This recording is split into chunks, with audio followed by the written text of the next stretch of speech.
बच्चों, चलिए प्रश्न को पढ़ते हैं। वर्ग समतलीय संकुल MABCD के लिए जहां M केंद्रीय परमाणु है तथा ABCD एक दंतुर लिगैंड है, संभव ज्यामितीय समावयवों की संख्या है। विकल्प है A 2 3 4। इनमें से कौन सा विकल्प सही होगा इस प्रश्न के लिए हमें बताना है। सबसे पहले हम देख लेते हैं मुख्य अवधारणा। मुख्य अवधारणा और मुख्य अवधारणा में हम लिखेंगे जटिलों में समावयवता। जटिलों में समावयवता। तो जटिल यौगिकों के अंदर हम दो तरह की यौगिकों में समावयवता देखते हैं, जिनकी उप सहसंयोजन संख्या जो होती है, उप सहसंयोजन संख्या के आधार पर, तो जिनकी उप सहसंयोजन संख्या 4 होती है या 6 होती है, इनमें भी जिनका संकरण DsP2 होता है 4 में भी, वो ज्यामितीय समावयवता प्रदर्शित करते हैं, sp3 वाले नहीं करते। ठीक है ना। और ये जो 6 वाले होते हैं, इनमें भी दो संकरण होते हैं, एक होता है D2sp3 और एक होता है sp3d2, तो ये दोनों ही करते हैं। ठीक है ना।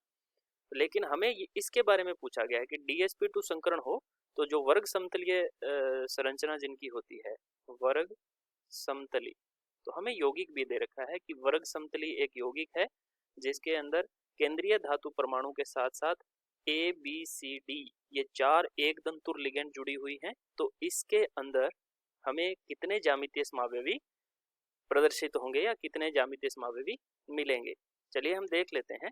हमारे पास ये केंद्रीय धातु परमाणु है और इससे 4 बंधों से 4 लिगैंडें जुड़ी हुई है एक एक बंधों से। ठीक है ना।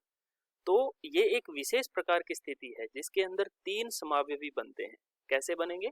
हम एक स्थिति जो है, लिगैंड हमारी A है, उसकी स्थिति को हम क्या करेंगे, एक निश्चित रखेंगे, स्थिति को निश्चित रखेंगे, बाकी जो लिगैंड है उनकी स्थितियों को बदलते रहेंगे। तो यहाँ पर B है, यहाँ C और D है, तो एक स्थिति ये हो जाती है।